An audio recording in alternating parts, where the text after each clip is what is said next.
Welcome to Shukla study point. आप सभी का स्वागत है आपके अपने YouTube channel Shukla study point में। मैं शिवम शुक्ला आप सभी दोस्तों का हार्दिक स्वागत करता हूं। आपको बता दूं कि आज मैं इस वीडियो के माध्यम से राजा महेंद्र प्रताप सिंह स्टेट यूनिवर्सिटी है उसके पेपर चल रहे हैं। इस समय ऑब्जेक्टिव पेपर हो रहे हैं। 75 प्रश्न आपके पूछे जा रहे हैं, उनमें से केवल 50 प्रश्न आपके करने हैं। अगर आप 50 से ज़्यादा प्रश्न कर देते हो तो शुरुआत के केवल 1 से लेकर के 50 प्रश्न तक ही आपके आंसर को चेक करके और उसी आधार पर आपको नंबर दे दिया जाएगा।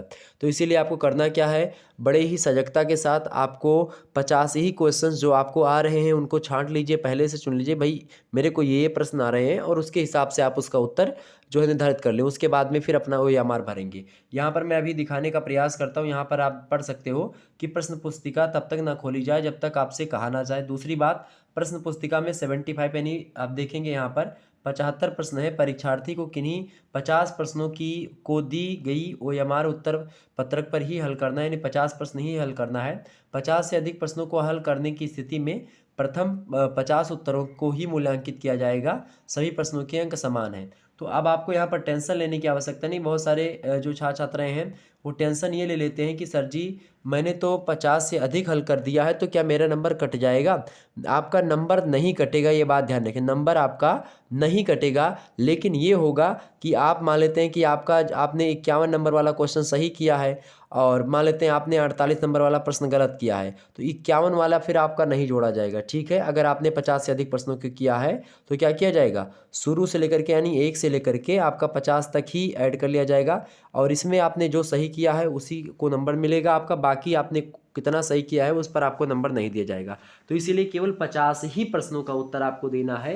ये बात थोड़ा सा आपको ध्यान देने योग्य है। ठीक है, चलिए मैं प्रश्न को हल करवाने का प्रयास करता हूँ। लगभग अधिकतर जो क्वेश्चंस है हमारे द्वारा बताए गए मॉडल पेपर से आए थे। मॉडल पेपर मैंने ऑलरेडी बता रखा था, आपको बता दूँ ये जो है प्ले लिस्ट में आपको एक ऑब्जेक्टिव मॉडल पेपर मैंने दिया है, उससे लगभग बहुत सारे प्रश्न फंसे हुए हैं।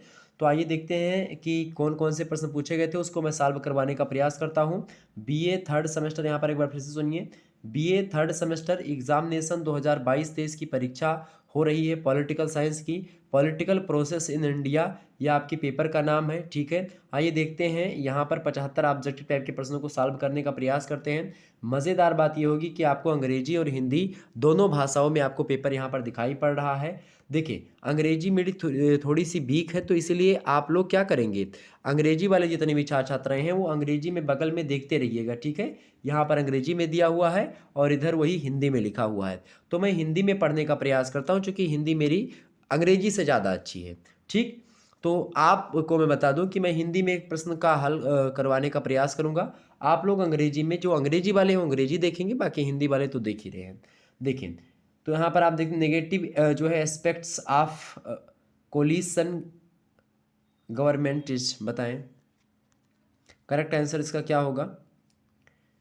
देखिए हिंदी में मैंने सोचा कि अंग्रेजी में प्रयास कर लिया जाए आप लोगों के लिए, लेकिन फिर भी चले अंग्रेजी में क्या होगा, समय और मेरा अंग्रेजी हिंदी में दोनों पढ़ेंगे तो समय ज़्यादा आपका चला जाएगा। इसलिए मैं हिंदी में तीव्र गति से आगे बढ़ने का प्रयास करता हूं और आप लोग इंग्लिश वाले जो हैं वो समझने का प्रयास करेंगे। प्रश्न आपका है, गठबंधन राजनीति का नकारात्मक पक्ष कौन सा है। देखिए ऑप्शन भी आपका जो ए में अंग्रेजी में लिखा है वही ए में हिंदी में लिखा है, जो यहाँ पर बी में लिखा है वही यहाँ पर बी में लिखा है। ठीक है, सी में जो लिखा है सी यहीं पर लिखा है, तो कोई टेंशन लेने की आवश्यकता नहीं। अगर मान लेते हैं हिंदी में मैंने ऑप्शन नंबर आपका डी लगाया तो इसमें भी आपका डी ही लगेगा, यानी कि अंग्रेजी वाले में भी। ठीक, और वही सेम होगा। तो यानी इसमें करेक्ट आंसर आपका क्या होगा, गठबंधन राजनीति का नकारात्मक पक्ष जो है, यानी जो निगेटिव आपका एक प्रकार से एस्पेक्ट्स है, ठीक है, वो खास करके गठबंधन राजनीति का वो कौन सा है, राष्ट्रीय एकता में हानि। यानी जब भी आपको बता दूं, जब गठबंधन सरकार की राजनीति होती है तो राष्ट्रीय एकता को हानि पहुंचती है।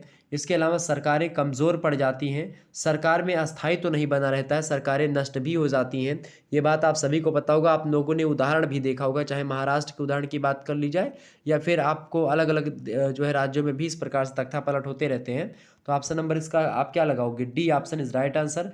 जिन छात्र छात्रों ने इसका डी लगाया है उनका बिल्कुल करेक्ट आंसर है। आपको बता दूं कि पेपर आपका सेम ही है, यहाँ पर देखें ये बुकलेट सीरीज जो होती है डी है, तो डी बुकलेट सीरीज वालों का सेम जैसे जो मैं क्वेश्चन नंबर 1 बताऊंगा वो डी वाले में सभी में 1 होगा। लेकिन आपको मैं बता दूं कि जैसे बुकलेट सीरीज मान लेते हैं किसी की ए होगी, किसी की बी होगी, तो उसमें क्या होता है क्वेश्चन जैसे मान लेते हैं यहाँ पर जो पहला क्वेश्चन है आप में हो सकता है 15 नंबर पर दिया हो, किसी में हो सकता है उसी को 24 नंबर पर दिया हो, किसी में हो सकता है 27 नंबर पर दिया हो, किसी में हो सकता है 74 नंबर पर वो प्रश्न दिया गया हो। यानी कि क्वेश्चन नंबर अलग अलग होंगे लेकिन सारे क्वेश्चन सेम ही, मतलब 75 क्वेश्चन इसमें पूछे जाते हैं, 75 हर पेपर में, और वही 75 घूम फिरा करके बस थोड़ा सा आगे पीछे करके उसको दे देते हैं। ठीक है, तो चिंता ना करिएगा, सभी का पेपर यही है। तो आप लोग इन प्रश्नों को जो है आपने जो है आप देख लीजिए कौन कौन सा प्रश्न आपने सही किया है, कौन सा गलत किया है, उसी के आधार पर हम चर्चा करेंगे। ठीक है, जितने भी लोग हमारे साथ जुड़ चुके हैं सभी लोगों का बहुत बहुत स्वागत है। Good evening all of you, सभी का बहुत बहुत स्वागत, बहुत बहुत अभिनंदन आपके अपने यूट्यूब चैनल पर। तो पहले प्रश्न का उत्तर आपका होगा ये सभी। दूसरा प्रश्न आपका आ चुका है, बताएं करेक्ट आंसर इसका क्या होगा। In the following parties which party is not a national party, यानी कि निम्न में से कौन सा दल राष्ट्रीय नहीं है। देखिए बहुजन समाज पार्टी राष्ट्रीय दल है, ठीक है, बहुजन समाज पार्टी आपको पता होगा मायावती जी, ठीक है। झारखंड मुक्ति मोर्चा, यही जो है आपका झारखंड मुक्ति मोर्चा, ये राजनीतिक दल नहीं है, क्षेत्रीय दल है झारखंड मुक्ति मोर्चा। जबकि कांग्रेस यानी भारतीय राष्ट्रीय कांग्रेस ये भी राष्ट्रीय दल है और साम्यवादी दल ये भी है। ठीक है, तो ऑप्शन नंबर बी लगाएंगे, ये राष्ट्रीय दल नहीं है। कौन राष्ट्रीय दल नहीं है भाई, तो झारखंड मुक्ति मोर्चा। तो ऑप्शन नंबर 20 का करेक्ट आंसर होगा। अगला प्रश्न आप देखेंगे, अगला प्रश्न आपका क्या है। अगला प्रश्न है किसने राजनीतिक दल को अल्पतंत्र के लौह नियम के रूप में परिभाषित किया है। मोस्ट इंपोर्टेंट प्रश्न है, इसका करेक्ट आंसर क्या होगा बताने का प्रयास करेंगे।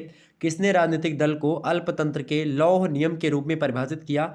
V.I. लेनिन, या फिर डेविड एप्टर, रॉबर्ट मिशेल, या फिर जो है मॉरिस डू वर्जर, बताएं। अच्छा ये जो है आपकी परीक्षा का तो एक प्रकार से आंसर की है ही, लेकिन क्या होगा जो अन्य विश्वविद्यालय हैं उनकी परीक्षाओं के लिए बेहद ही महत्वपूर्ण होगा, बहुत ही महत्वपूर्ण होगा। जिनकी परीक्षाएं ऑब्जेक्टिव होने वाली हैं उनके लिए बहुत हेल्पफुल यह वीडियो होने वाला है। तो आप सभी लोग अपने सभी दोस्तों को इस वीडियो को शेयर कर दीजिए, सभी विश्वविद्यालयों के लिए महत्वपूर्ण है। ठीक है, तीसरे का करेक्ट आंसर आपका क्या होगा। तीसरे करेक्ट आंसर होगा option number C, Robert Michels. Robert Michels is right answer, option number सी।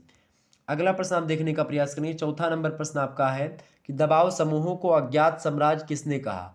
तो दबाव समूहों को अज्ञात साम्राज्य किसने कहा था भाई, किसने कहा था। तो इसका करेक्ट आंसर होगा option number C, S.E. Finer महोदय ने कहा था। Option number C correct answer होगा आपका। अगला प्रश्न आप देखने का प्रयास करेंगे। अगला प्रश्न आपका आ चुका है, ये भी बड़ा जबरदस्त प्रश्न है, एग्जाम में आपसे पूछा जाएगा, ये बात ध्यान रखेंगे। आप एकदम से इन प्रश्नों को रट लीजिए जो मैं बता रहा हूँ। हालांकि मैं नहीं बता रहा हूँ, ये क्वेश्चन पेपर में पूछे गए हैं और ये प्रश्न मैंने आपके मॉडल पेपर में बताने का भी प्रयास किया था। ठीक है, प्रश्न देखेंगे। Which method was not used by pressure groups, यानी बताएं दबाव समूह निम्न में से कौन सा तरीका नहीं अपनाते हैं।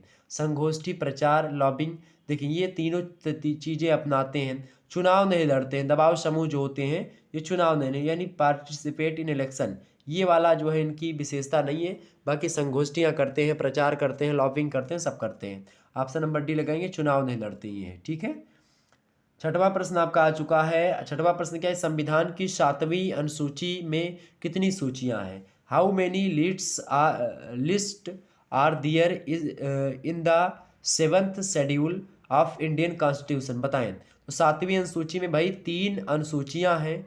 7वीं अनुसूची में कितनी सूचियां हैं, 3 सूचियां हैं। कौन कौन सी हैं भाई, एक तो हो गई केंद्र सूची, ठीक है, एक हो गई भाई अपनी केंद्र सूची, एक है राज्य सूची, ठीक है, और एक कौन सी है, एक है समवर्ती सूची। समवर्ती सूची राज्य और केंद्र दोनों सरकारें इस पर कानून बनाती है। केंद्र सरकार पर, केंद्र सूची पर केवल केंद्र सरकार, और राज्य सूची में जितने विषय शामिल हैं उन पर केवल राज्य सरकार ही कानून बनाती है।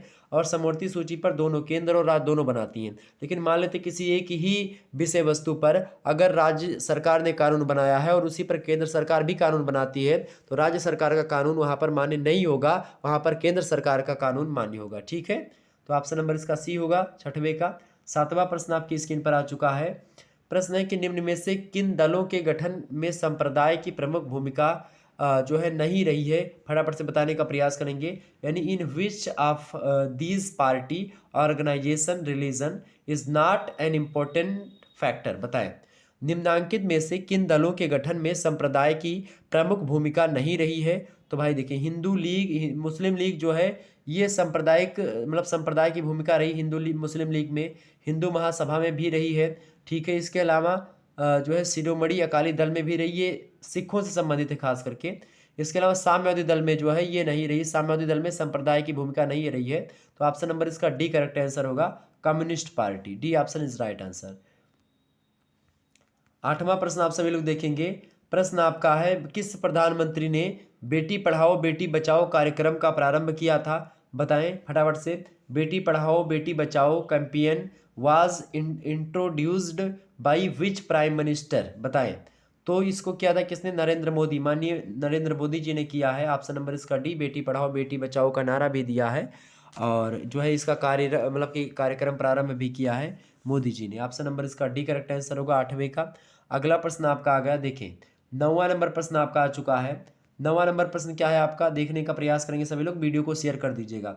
बहुत ही मेहनत करने के बाद में आपके मॉडल पेपर को हल, देखिए शुक्ला स्टडी पॉइंट मात्र एक ऐसा चैनल है जो कि आपके पेपर को तुरंत सॉल्व करवाने का प्रयास करता है। आपका पेपर जो है कल हुआ था और कल जो है मुझे समझ चुकी, एक दिन समय लगता है अपने को कि भाई पेपर हुआ और पेपर शाम तक आता है तो फिर उसमें उसी टाइम रात में लाइव आने में फिर दिक्कत हो जाएगी। तो इसलिए मैं सोचता हूँ कि कल आपको बाकायदा सूचना दे करके फिर आपके समक्ष वीडियो प्रस्तुत हो, तब आप आसानी से समझ सकेंगे, देख सकेंगे। ठीक है, तो ये आप अपने आंसर की आने से पहले अपना रिजल्ट जान पा रहे हैं, एक अच्छी बात होती है। ठीक है, प्रश्न आपका आ चुका है, कौन सा तत्व किसी राष्ट्र को नकारात्मक रूप से प्रभावित करता है? बताएं।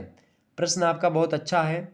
प्रश्न क्या है आपका? प्रश्न है कि कौन सा तत्व किसी राष्ट्र को नकारात्मक रूप से प्रभावित करता है? जातीयता, सांस्कृतिक विविधता, भाषा की एकरूपता या बहुल समाज? देखिए, तो जातीयता जो होती है यानी कि एथनिसिटी जो होती है, ये भाई ये तत्व ऐसा है जो राष्ट्र को नकारात्मक रूप से प्रभावित करता है। बिल्कुल, ऑप्शन नंबर इसका D sorry A correct answer होगा। 9वें का ए ऑप्शन करेक्ट आंसर है। 10वां प्रश्न आपसे पूछा गया था। 10वां प्रश्न आपसे क्या पूछा गया है देखेंगे सभी लोग। 10वां प्रश्न आपका आ चुका है। 10वां प्रश्न है, संविधान की किस अनुसूची में भाषाई अल्पसंख्यकों को संरक्षण दिया गया है? बताएं। करेक्ट आंसर क्या होगा? तो 10वें का करेक्ट आंसर होगा ऑप्शन नंबर ए, अनुच्छेद 29 में जो है बता आर्टिकल 29 में यानी कि 29 में क्या बोला गया है?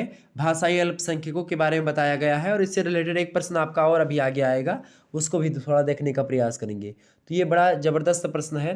तो 29 में एक प्रकार से भाषाई अल्पसंख्यकों को संरक्षण दिया गया कि वो अपनी भाषा, अपनी लिपि, इन सभी को सुरक्षित रख सकते हैं। ठीक है, और अनुच्छेद 30 में कहा गया है कि वो अपने धार्मिक संस्थाओं का निर्माण कर सकते हैं। आगे बढ़ते हैं। अब आपका प्रश्न क्या है? 11वां प्रश्न आपका आया था एग्जाम में कि बोडोलैंड की मांग जो है भारत के किस राज्य में उठ रही है? तो बोडोलैंड जो है ये भारत का राज्य है असम, उस राज्य में खास करके पूर्वोत्तर का राज्य है असम।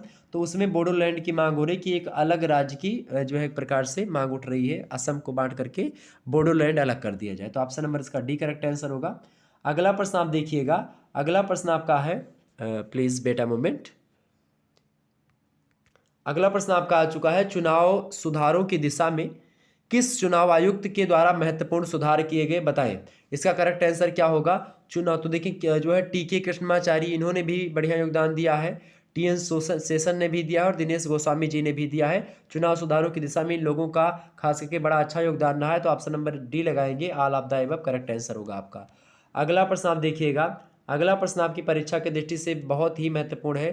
प्रश्न आ चुका है कि भारतीय सरकार ने 1948 यानी 1948 में किस देशी रियासत के विरुद्ध ऑपरेशन पोलो शुरू किया था?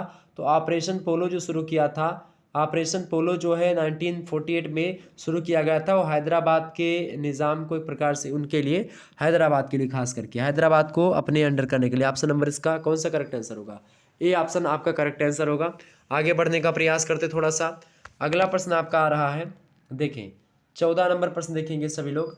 14वां प्रश्न आपका है। प्रश्न क्या दिया हुआ है भाई? प्रश्न दिया हुआ है कि भारतीय संविधान सभा का निर्माण, प्रश्न बड़ा ही अच्छा है, संविधान सभा का निर्माण 1946 में किस आधार पर हुआ था? बताएं, किस आधार पर हुआ था? वेबल योजना, कैबिनेट मिशन योजना, भारतीय स्वतंत्रता योजना या फिर इनमें से कोई नहीं? तो भाई भारतीय संविधान सभा का निर्माण जो हुआ था कैबिनेट मिशन योजना के 1946 में कैबिनेट मिशन योजना के तहत हुआ था। ऑप्शन नंबर इसका A correct, sorry B correct answer होगा, कैबिनेट मिशन प्लान। ठीक है, भारत आया था कैबिनेट मिशन, उसी के योजना के तहत संविधान सभा का निर्माण हुआ था। अगला प्रश्न आपका है 15वां नंबर प्रश्न देखेंगे, planning commission was formed in, यानी योजना आयोग का गठन किया गया था। योजना आयोग जो बाद में चल करके नीति आयोग बन जाता है, तो योजना आयोग का गठन कब किया गया था? 15 मार्च 1950 को। ऑप्शन नंबर बी में दिया, करेक्ट आंसर होगा आपका। जिन्होंने बी लगाया उनको एक मतलब उनका करेक्ट आंसर था। अगला प्रश्न आप देखेंगे 16वां नंबर आपसे प्रश्न क्या पूछा गया था? यह प्रश्न पूछा गया था कि द्वितीय विश्व युद्ध के बाद भारत के पुनः निर्माण और विकास के लिए प्रथम पंचवर्षीय योजना शुरू की गई, बताएं। तो पंचवर्षीय योजना कब शुरू की गई थी प्रथम? तो पंचवर्षीय योजना की अगर खास करके बात की जाए तो इसका करेक्ट आंसर क्या होगा? इसका करेक्ट आंसर होगा ऑप्शन नंबर ए, 1951 में प्रथम पंचवर्षीय योजना शुरू की गई थी, 5 वर्ष तक चली थी, 1956 तक। ठीक है, ये बात ध्यान रखेंगे। अगला प्रश्न आपके स्क्रीन पर आ चुका है, सभी लोग देखेंगे। बढ़िया प्रश्न है, परीक्षा की दृष्टि से आपकी परीक्षा में भी आ सकता है। प्रश्न है कि भारत के संविधान निर्माण सभा की प्रारूप समिति का अध्यक्ष कौन था? बढ़िया प्रश्न है। तो प्रारूप समिति के अध्यक्ष कौन थे? डॉक्टर भीमराव अंबेडकर थे। ऑप्शन नंबर डी लगा दीजिएगा।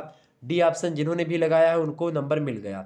अगला प्रश्न आप देखेंगे, अगला प्रश्न है पंचशील जो सिद्धांत है वो किससे संबंधित है, बताएं। पंचशील सिद्धांत जो है कृषि नीति है, उद्योग नीति है, फिर विदेश नीति या रक्षा नीति है? तो ये फॉरेन पॉलिसी है। पंचशील सिद्धांत विदेश नीति है। ऑप्शन नंबर इसका सी लगा दीजिएगा। जिन्होंने सी लगाया उनको नंबर मिल जाएगा।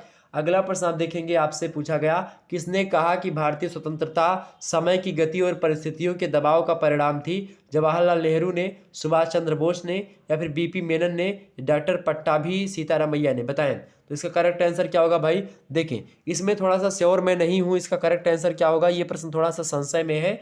इसका प्रश्न आपको ऑप्शन नंबर है तो सी हो सकता है या फिर डी भी हो सकता है। देखिए मेरे हिसाब से तो सी ज़्यादा बेटर लग रहा है, तो सी मैं लगाऊंगा, लेकिन फिर भी एक बार इसको चेक करेंगे आप सभी लोग। ठीक है, इसमें मैं श्योर नहीं हूं, तो इसको लेकर के आप लोग ये मत सोचिएगा कि सर जी आपने इसका करेक्ट आंसर क्यों नहीं बताया। ये बता रहा हूं, इस पर जो है मेरे जो विचार हैं वो सी को लेकर के जा रहे हैं, लेकिन इस पर मैं शोध कर रहा था, मुझे मिला नहीं। ठीक है, तो ये आपका ये प्रश्न जो है मुझे उतना ज़्यादा एक प्रकार से समय भी अभाव था, टाइम नहीं था, और इसी के चलते खास करके एक ही प्रश्न यही थोड़ा सा इसमें मुझे संशय लग रहा है, इसलिए मैंने इसको बोल दिया। ठीक है, आगे देखते हैं। आप में से अगर किसी को पता है तो आप कमेंट सेक्शन में बता सकते हो। अगला प्रश्न आपका है कि इनमें से, लेकिन अगर सही होगा तभी बताइएगा, ठीक है, बाकी वैसे मत बताइएगा। अगला प्रश्न आपका है इनमें से कौन सा भारतीय अर्धसंघवाद की विशेषता है? देखिए आपातकालीन प्रावधान ये भी भारत में है, अखिल भारतीय सेवाएं, राज्यपाल केंद्र सरकार का एजेंट भी होता है, तो ये सब जो है ये भारतीय अर्थसंघवाद की विशेषताएं हैं। ऑप्शन नंबर इसका D, all of the above. मैं जब पढ़ा रहा था तो बताया था, ऑप्शन नंबर इसका डी करेक्ट आंसर होगा। बहुत सारे प्रश्न जो है ऐसे जो हमारे द्वारा बताए गए मॉडल पेपर से और लिखित मॉडल पेपर से पूरे के पूरे फंसे हुए हैं। लिखित मॉडल पेपर में मैंने हर एक टॉपिक के बारे में बताने का प्रयास किया है। अगला प्रश्न आपका है भारत में अवशिष्ट शक्तियों का उपयोग किसके द्वारा होता है? देखिए केवल केंद्र सरकार के द्वारा। अवशिष्ट शक्तियाँ जो होती है केंद्र के पास नहीं होती। ऑप्शन नंबर इसका बी करेक्ट आंसर होगा।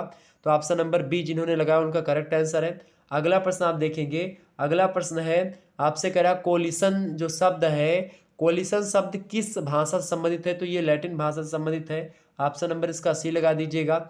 अगला प्रश्न आपसे पूछा गया था 23 नंबर प्रश्न देखेंगे, निम्न में से कौन सा जो है गठबंधन सरकार का गुण है, बताएं। कोलिशन माने होता है गठबंधन, तो which one is the merit of coalition government, बताएं। निम्न में से कौन सा गठबंधन सरकार का गुण है? देखें तो गठबंधन सरकार का गुण क्या होता है भाई? देखें ये सारे के सारे गुण आप गठबंधन सरकार के कर सकते हैं, उसमें कोई दो राय नहीं है। देखें सभी सहयोगी की सहमति के आधार पर निर्णय लिया जाता है। बिल्कुल क्षेत्रीय मांगों के प्रति अधिक संवेदनशील और उत्तरदायी होते हैं, क्योंकि क्षेत्रीय लोग मिल करके गठबंधन का निर्माण करते हैं। इसके अलावा एक दल की तानाशाही की संभावना घट जाती है, और ऐसे में क्या होता है, तो ये सारी चीज़ें होती हैं। इसमें ऑप्शन नंबर इसका डी लगा दीजिएगा। जिन्होंने भी डी लगाया उनका करेक्ट आंसर है 23 का। 24वां प्रश्न आप देखेंगे, प्रश्न आपसे पूछा गया है कि भारतीय राष्ट्रीय कांग्रेस का संस्थापक कौन था? Who was the founder of Indian national Congress, बताएं। तो ए.ओ. ह्यूम यानी अलेक्जेंडर जो है ऑक्टेवियन ह्यूम जो है इनका पूरा नाम था, Allan Octavian Hume, Allan Octavian Hume नाम था इनका पूरा। ठीक है, भारतीय राष्ट्रीय कांग्रेस के संस्थापक कौन थे, ये थे। और आपसे पूछे भारतीय राष्ट्रीय कांग्रेस के प्रथम अध्यक्ष कौन थे, तो WC बनर्जी, व्योमेश बनर्जी थे। तो ये बात ध्यान रखेंगे। ऑप्शन नंबर इसका क्या लगेगा, तो बी। जिन्होंने बी लगाया उनका करेक्ट आंसर है। फाउंडर कौन थे, यानी भारतीय राष्ट्रीय कांग्रेस के संस्थापक जो थे A.O. ह्यूम थे। लेकिन पहले अध्यक्ष अगर पूछा जाएगा तो पहला अध्यक्ष आप क्या लगाओगे, पहला अध्यक्ष आप लगाओगे A.O. ह्यूम। ठीक है, क्लियर। आगे बढ़ने का प्रयास करते हैं। अगला प्रश्न, अगला प्रश्न आपके समक्ष आ चुका है। अगला प्रश्न देखने का प्रयास करेंगे। अगला प्रश्न आपके समक्ष आ चुका है, स्क्रीन पर देखेंगे। 25वां नंबर प्रश्न है। प्रश्न क्या है, 25 नंबर प्रश्न है, किसने कहा कि राजनीतिक दल तानाशाही से हमारी रक्षा का सबसे अच्छा साधन है, तो इसको कहा था बर्क महोदय ने। ऑप्शन नंबर इसका सी करेक्ट आंसर। बर्क ने बहुत काम किया है राजनीतिक दलों पर। ठीक है, अगला प्रश्न आपका है, which type of party system is in India, Bharat में किस प्रकार की दलीय प्रणाली है, तो बहुदलीय प्रणाली भारत में, मल्टी पार्टीज है। ऑप्शन नंबर इसका सी करेक्ट आंसर होगा। अगला प्रश्न आप देखेंगे। अगला प्रश्न क्या दिया हो, 27 नंबर प्रश्न है, बलवंत राय मेहता समिति की स्थानीय स्वशासन के संबंध में क्या रिपोर्ट थी। फटाफट से बताने का प्रयास करेंगे। 27 का करेक्ट आंसर क्या होगा, करेक्ट आंसर क्या होगा भाई, बिल्कुल। तो भाई इसका जो है बलवंत राय मेहता समिति की स्वशासन, मतलब जो स्थानीय स्वशासन था, इसके संबंध में रिपोर्ट थी। लोकतांत्रिक विकेंद्रीकरण किया जाए, बिल्कुल। त्रिस्तरीय ढांचा भी प्रस्तुत किया, स्थानीय संस्थाओं को शक्तियों का हस्तांतरण करने को बोला। ऑप्शन नंबर इसका D, all of the above correct answer था इसका। 27 का डी ऑप्शन बिल्कुल राइट था।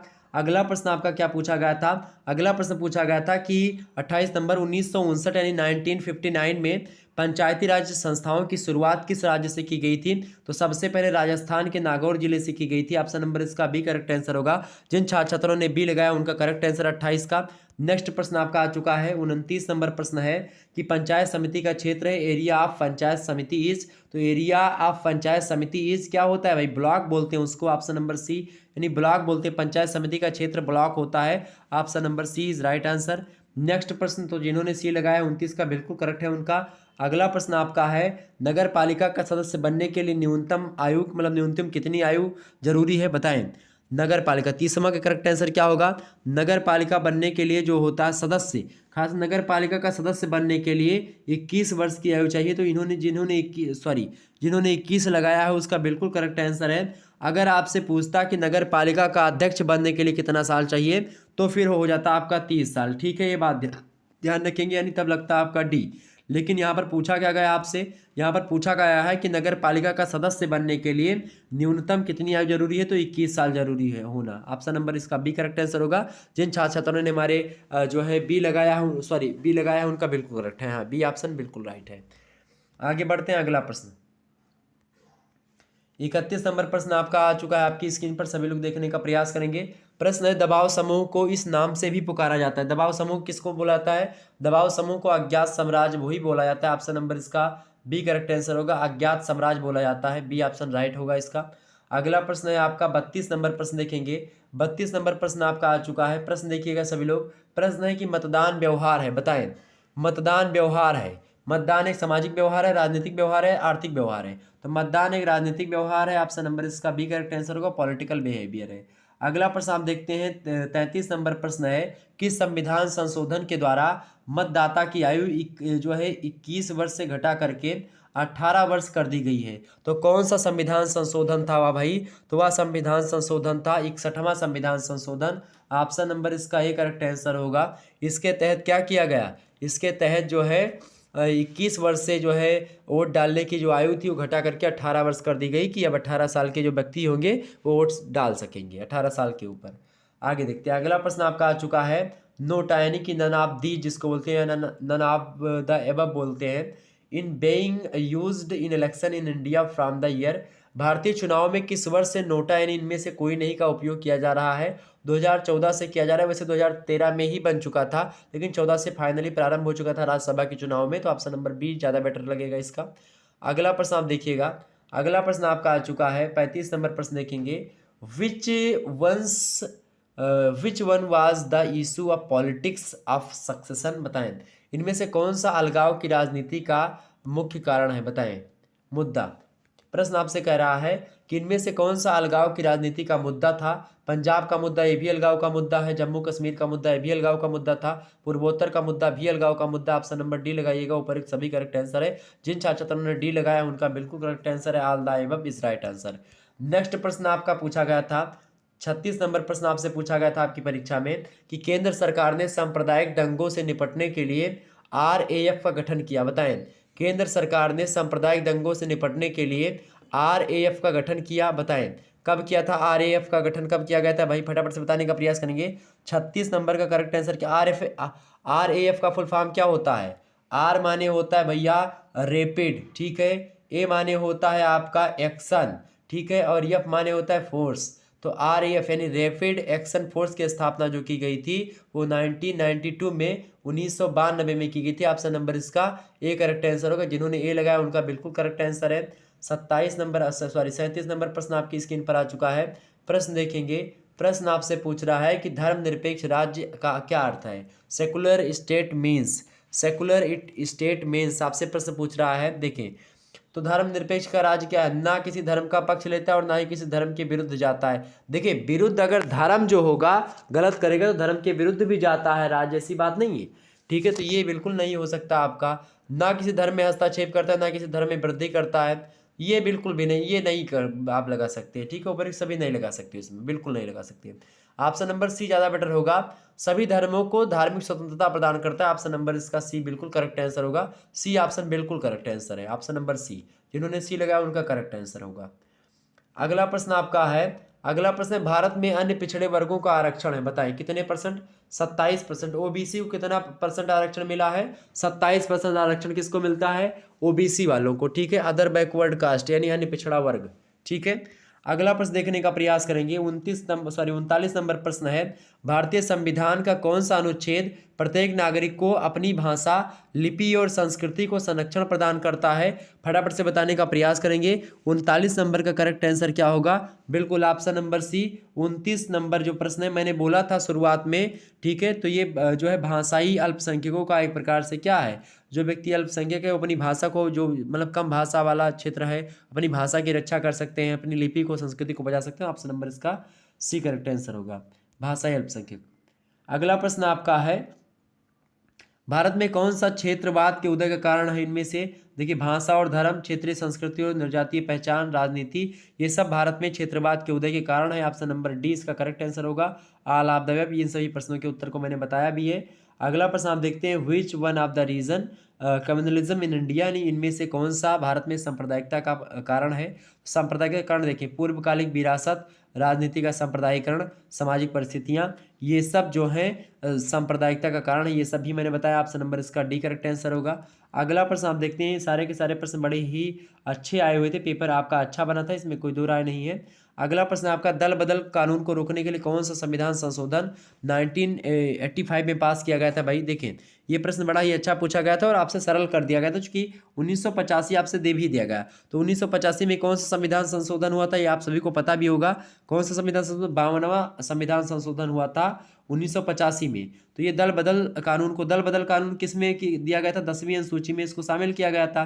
तो इस पे इसका गलत प्रयोग होने लगा, तो इसको 52वां संविधान संशोधन किया गया संविधान में, और 1985 ईस्वी में तो इसको एक प्रकार से खत्म रोकने के लिए संविधान में कानून बनाया गया था। ऑप्शन नंबर बी, जिन्होंने बी लगाया उनका बिल्कुल करेक्ट आंसर है, यानी 42 का बी ऑप्शन करेक्ट आंसर होगा, 52वां संविधान संशोधन। अगला प्रश्न आपका 43 नंबर प्रश्न है, अनुच्छेद 356 के तहत भारत में पहली बार राष्ट्रपति शासन किस राज्य के विरुद्ध लगाया गया था? तो किस राज्य के विरुद्ध लगाया गया था भाई? बहुत ही बढ़िया प्रश्न आपसे पूछा गया है। प्रश्न क्या है बाबू? प्रश्न है कि अनुच्छेद 356 के तहत भारत में पहली बार राष्ट्रपति शासन किस राज्य में के विरुद्ध लगाया गया था? तो पंजाब में लगाया गया था। ऑप्शन नंबर इसका ए करेक्ट आंसर होगा। A option is right answer. जिन्होंने ए लगाया उनको उनका बिल्कुल करेक्ट आंसर है। अगला प्रश्न आप देखेंगे, प्रश्न आपका बड़ा अच्छा प्रश्न आ चुका है, आपकी परीक्षा के दृष्टि से बहुत महत्वपूर्ण है। प्रश्न है कि लोकतंत्र जनता का, जनता के लिए, जनता के द्वारा किया गया शासन होता है। हमेशा प्रश्न पूछा था, फर्स्ट सेमेस्टर, सेकंड, थर्ड सभी में पूछा जाता है हमेशा। तो ये कहा था अब्राहम लिंकन ने, अमेरिका के प्रधानमंत्री थे, ये मतलब राष्ट्रपति थे अब्राहम लिंकन, उन्होंने कहा था। ऑप्शन नंबर इसका ए करेक्ट आंसर होगा। जिन्होंने ए लगाया उनका बिल्कुल करेक्ट है। अगला प्रश्न आप देखिएगा, अगला प्रश्न आपसे पूछा गया था कि निम्न में से किनका भारत में मतदान व्यवहार पर प्रभाव पड़ता है? फटाफट से बताने का प्रयास करेंगे। प्रश्न आपका बड़ा अच्छा है।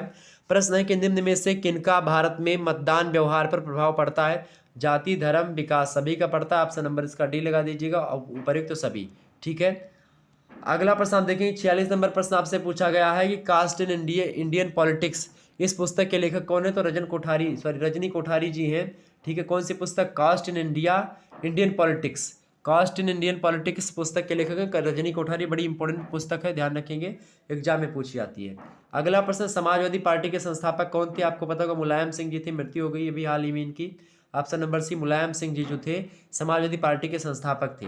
अगला प्रश्न आपका 48 नंबर प्रश्न देखेंगे, बहुजन समाज पार्टी का चुनाव चिन्ह क्या है? बताएं।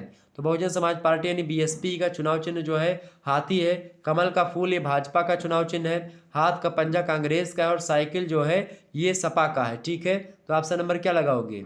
ऑप्शन नंबर लगाओगे बी, एलिफेंट जो है ये किसका है? एलिफेंट ये बहुजन समाज पार्टी का चुनाव चिन्ह है, मायावती वाला जो पार्टी। ऑप्शन नंबर इसका बी।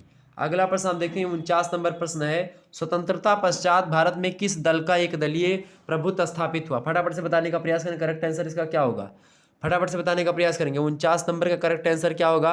प्रश्न आपसे पूछा जा रहा है कि स्वतंत्रता पश्चात भारत में किस दल का एक दलीय प्रभुत्व स्थापित हुआ? तो स्वतंत्रता के बाद में भारतीय राष्ट्रीय कांग्रेस का जो है एक दलीय क्या हुआ भाई? एक दलीय प्रभुत्व स्थापित हुआ था। ऑप्शन नंबर इसका एक करेक्ट आंसर होगा। अगला प्रश्न आप देखिएगा, अगला प्रश्न आ चुका है आपकी स्क्रीन पर। प्रश्न बड़ा ही अच्छा है कि भारतीय जनता पार्टी के प्रथम अध्यक्ष कौन थे भाई? तो भारतीय जो है the first president of Bharatiya Janata party was, बताएं। तो अमित शाह जी नहीं, नितिन गडकरी नहीं, राजनाथ सिंह नहीं, अटल बिहारी वाजपेयी थे। ऑप्शन नंबर इसका एक करेक्ट आंसर होगा। जिन छात्र छात्रों ने ये लगाया उनका बिल्कुल करेक्ट आंसर है। 51 नंबर प्रश्न देखिएगा, प्रश्न ये भी आपका बहुत अच्छा है। विच party got the majority in the 1977 Lok Sabha election? बताएं। 1977 ईस्वी का जो लोकसभा चुनाव था उसमें किस पार्टी को बहुमत प्राप्त हुआ था? उसमें भाई जो प्रधानमंत्री बने थे 1977 ईस्वी में चुनाव होने के बाद में वो मोरारजी देसाई बने थे। उसमें जो है जनता पार्टी की सरकार बनी थी, जनता पार्टी। ऑप्शन नंबर बी में दिया करेक्ट आंसर होगा। B option is right answer, Janata party. अगला प्रश्न आप देखते हैं, 52 नंबर प्रश्न है आपका, 103वां संविधान संशोधन के द्वारा किसके आर्थिक रूप से कमजोर वर्ग को आरक्षण प्रदान किया गया? तो 103वां जो संविधान संशोधन है ये 10% आरक्षण दिया गया था सामान्य वर्ग को, यानी कि जनरल कैटेगरी वालों को 10 वर्ग का जो ईडब्ल्यूएस वाला जो बनता है ना सर्टिफिकेट ईडब्ल्यूएस, ठीक है, ये जो है किसके लिए? सवर्णों के लिए, यानी कि जो सामान्य वर्ग के लोग हैं उनके लिए 10% का आरक्षण किया गया था आर्थिक हिसाब से। ठीक है, आर्थिक रूप से जो कमजोर वर्ग है उनके लिए आरक्षण प्रदान किया गया था। ठीक है, तो ऑप्शन नंबर डी लगाएंगे। करेक्ट आंसर क्या होगा? 103वां संविधान संशोधन यही है। ठीक है, अगला प्रश्न आप देखते हैं 55 नंबर प्रश्न आपका दिया हुआ है कि निम्न में से किस प्रतिनिधि संस्था में महिलाओं को आरक्षण प्रदान किया गया है? तो देखें, पंचायत एवं जो है अर्बन बॉडी में। ऑप्शन नंबर इसका डी करेक्ट आंसर होगा। D option is right answer. पंचायती एवं शहरी निकाय में महिलाओं को आरक्षण प्रदान किया गया है। अगला प्रश्न आप देखते हैं 54 नंबर प्रश्न आ चुका है आपकी स्क्रीन पर। चुनाव लड़ने वाले उम्मीदवारों को, प्रश्न बड़ा ही अच्छा है। प्रश्न कह रहा है कि चुनाव लड़ने वाले उम्मीदवारों के शपथ पत्र में सम्मिलित होता है शिक्षा, संपत्ति, आधिकारिक स्थिति, आपराधिक स्थिति, ये सारी चीजें ध्यान रखी जाती हैं। ऑप्शन नंबर इसका डी करेक्ट आंसर होना चाहिए। अगला प्रश्न आपका है, अगला प्रश्न है भारत के संविधान का अनुच्छेद 40 किससे संबंधित है भाई? तो अनुच्छेद 40 जो है ग्राम पंचायतों से रिलेटेड है। ऑप्शन नंबर इसका बी लगा दीजिए, करेक्ट आंसर हो जाएगा। समान नागरिक संहिता किससे संबंधित है? आप इसको बताने का प्रयास करें। पर्यावरण संरक्षण आप बताएंगे किससे संबंधित है, और शिक्षा का अधिकार किससे संबंधित है आप बताने का प्रयास करेंगे। बहुत सरल है, इसको मैंने ऑलरेडी बता रखा है बीच बीच में, तो इन तीन चीज़ों को आप बताने का प्रयास करेंगे कमेंट में। अगला प्रश्न है, बहुत बातचीत कर रहे हो तो इसको बताने का प्रयास करेंगे। अगला प्रश्न आपका क्या है बताएं। 74वां संविधान संशोधन 14 जो है 74th constitutional amendment act is related to. 74वां संविधान संशोधन अधिनियम संबंधित है। तो 74वां संविधान संशोधन जो अधिनियम है बाबू, ये किससे रिलेटेड है? तो ये रिलेटेड है आपका शहरी निकाय से। ऑप्शन नंबर इसका एक करेक्ट आंसर होगा। किससे संबंधित है भाई? 74वां संविधान संशोधन ये शहरी निकाय से रिलेटेड है, अर्बन बॉडी से रिलेटेड है। 73वां जो है वो ग्राम पंचायतों से रिलेटेड है, ये बात ध्यान रखेंगे। ऑप्शन नंबर इसका ये करेक्ट आंसर होगा। अगला प्रश्न आपका है 57 नंबर प्रश्न है, राज्य निर्वाचन आयोग द्वारा चुनाव संपन्न कराए जाते हैं, बताएं। तो राज्य निर्वाचन आयोग के द्वारा ये पंचायती और नगरीय जो निकाय के चुनाव होते हैं, पंचायत और अर्बन बॉडी के चुनाव ये संपन्न करवाए जाते हैं। ऑप्शन नंबर इसका सी करेक्ट आंसर होगा। जबकि जो भारतीय निर्वाचन आयोग होता है उसके द्वारा लोकसभा, राज्यसभा, विधानसभा, राष्ट्रपति, उपराष्ट्रपति इन सभी के चुनाव आयोजित किए जाते हैं। ठीक है, आगे बढ़ते हैं। अगला प्रश्न, अगला प्रश्न आपका आ चुका है। प्रश्न बड़ा ही अच्छा है भाई, देखने का प्रयास करेंगे सभी लोग।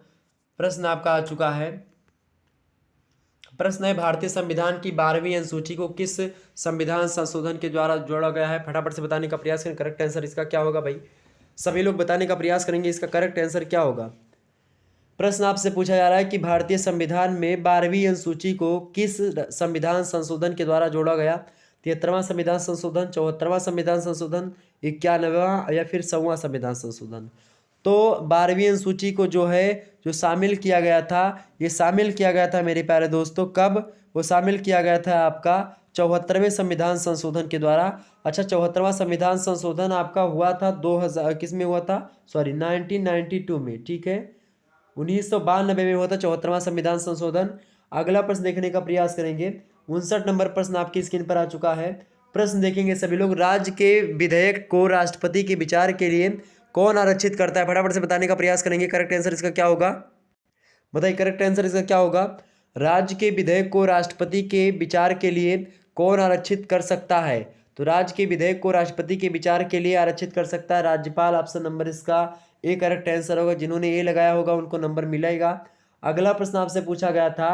अगला प्रश्न क्या आया था भाई? अगला प्रश्न आपका था कि निम्न में से किस देश की संघीय व्यवस्था में एकीकृत न्यायपालिका एवं एकल नागरिकता का प्रावधान किया गया है? फटाफट से बताने का प्रयास करें। करेक्ट आंसर क्या होगा?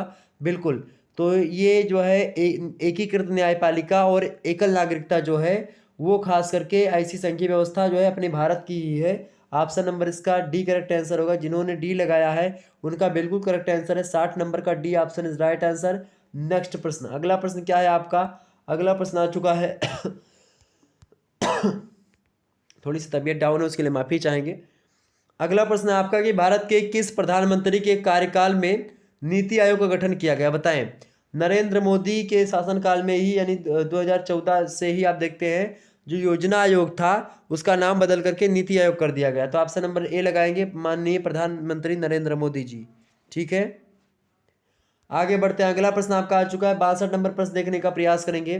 प्रश्न आपका 62 नंबर यानी 62 नंबर प्रश्न है कि under which article of the Indian constitution presidents rule in imposed in the state? बताएं। भारतीय संविधान के किस अनुच्छेद के अंतर्गत राज्य में राष्ट्रपति शासन लगाया जाता है? बताएं।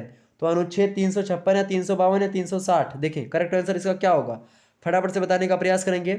अनुच्छेद जो पूछ रहा है कि भारतीय संविधान के किस अनुच्छेद के अंतर्गत राज्य में राष्ट्रपति शासन लगाया जाता है, तो राष्ट्रपति शासन जो लगाया था 356 के द्वारा, राष्ट्रपति शासन 356 के द्वारा, राष्ट्रीय आपातकाल 352 के द्वारा और वित्तीय आपातकाल 360 के द्वारा। ये बात तीनों ध्यान रखेंगे, ठीक है। तो आपसे पूछा गया है राष्ट्रपति शासन क्या लगाओगे? अनुच्छेद बी यानी अनुच्छेद जो है 356 आर्टिकल 356, ठीक है, यानी option number B correct answer होगा। जिन्होंने बी लगाया उनका बिल्कुल करेक्ट आंसर है, B option is right answer. अगला प्रश्न आप देखेंगे 63 नंबर प्रश्न है आपका कि भारत के किस प्रधानमंत्री के द्वारा मंडल कमीशन रिपोर्ट को लागू करने की घोषणा की गई? फटाफट से बताने का प्रयास करेंगे। इसका करेक्ट आंसर क्या होगा? विश्वनाथ प्रताप सिंह, राजीव गांधी, मोरारजी देसाई या फिर इंदिरा गांधी? करेक्ट आंसर क्या होगा? भारत के किस प्रधानमंत्री ने या किस प्रधानमंत्री के द्वारा मंडल कमीशन का नाम सुनते ही आप बीपी सिंह को लगा सकते हो। Vishwanath Pratap Singh right answer, A option correct answer होगा। मंडल कमीशन के अध्यक्ष भी थे। अगला प्रश्न आप देखेंगे क्या है? वित्त आयोग की नियुक्ति कौन करता है? तो वित्त आयोग की नियुक्ति जो करता है कौन करता है भाई? फटाफट से बताने का प्रयास करेंगे। वित्त आयोग की नियुक्ति भारत का राष्ट्रपति करता है, president of India. Option number इसका बी करेक्ट आंसर होगा। अगला प्रश्न देखने का प्रयास करेंगे। 65 नंबर प्रश्न आपका आ चुका है। देखिए प्रश्न पूछा गया था कि राज्य के संवैधानिक प्रमुख राज्यपाल की नियुक्ति कौन करता है? तो राज्य का संवैधानिक प्रमुख होता है कौन? राज्यपाल। ये भी प्रश्न यहाँ पर बन सकता है। पूछा गया है कि राज्यपाल की नियुक्ति कौन करता है जो कि राज्य का संवैधानिक प्रमुख होता है? राज्यपाल की नियुक्ति करता है राष्ट्रपति। अच्छा, आपसे पूछे कि राज्यपाल का शासन कितने सालों तक होता है? तो राज्यपाल का कोई एक प्रकार से कि जो एक पदच्युति का वो होता है प्रावधान नहीं है। राष्ट्रपति जब तक राष्ट्रपति का इच्छा हो तब तक रख सकता है, ठीक है। तो ऑप्शन नंबर इसका सी लगाएंगे। राष्ट्रपति जो होता है वो नियुक्ति करता है किसकी? राज्यपालों की। अगला प्रश्न आपका 66 नंबर प्रश्न देखेंगे।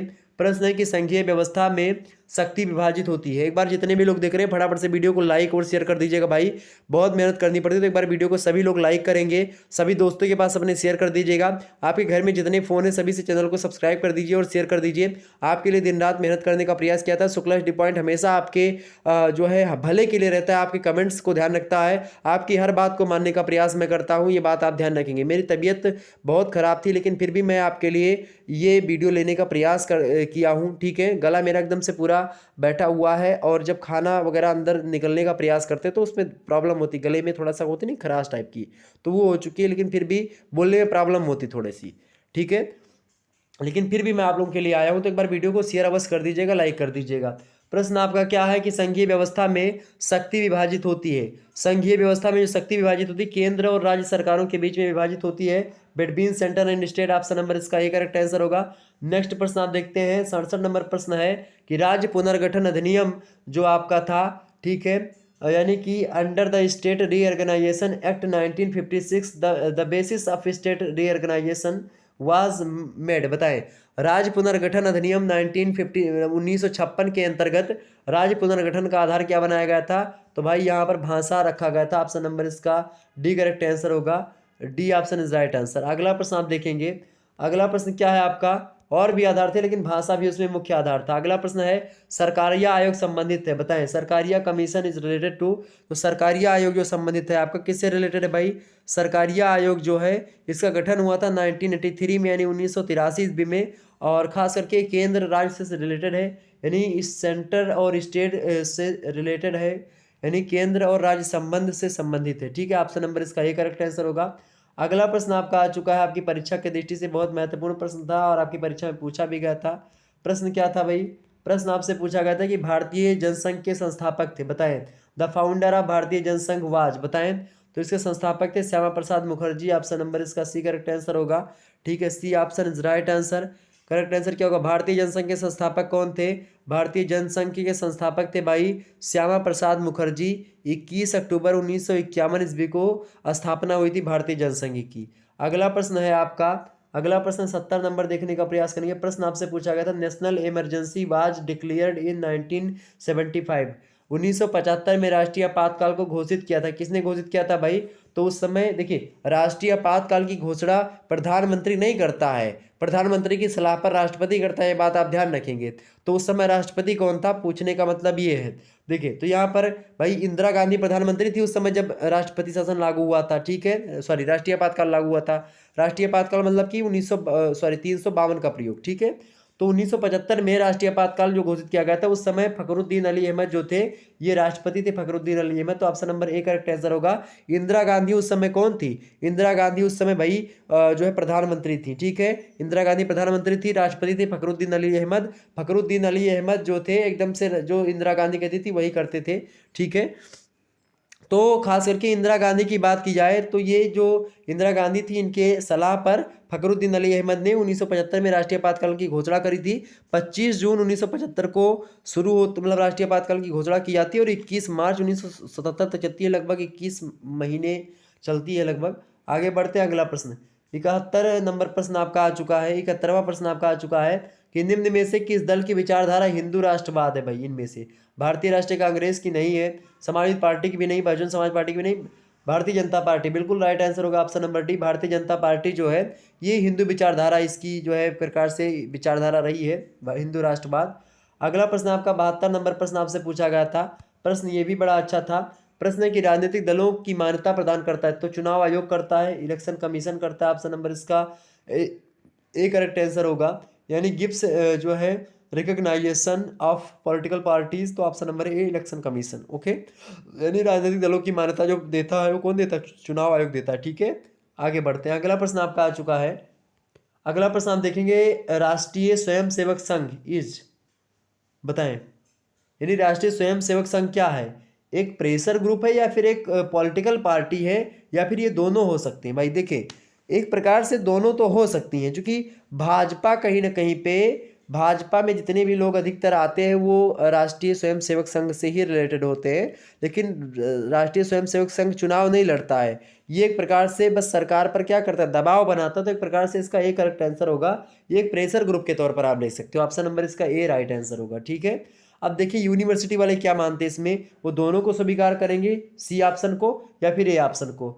वैसे उनको ए ही ऑप्शन लगभग आपका 90% में बोलूँगा, ये ऑप्शन नंबर ए ही एकदम से करेक्ट आंसर है, ये बात ध्यान रखेंगे। आगे बढ़ते हैं, 74 नंबर प्रश्न आपका है, भारतीय संसद के द्वारा कश्मीर से अनुच्छेद 370 हटाने की घोषणा किस अधिनियम के द्वारा की गई थी?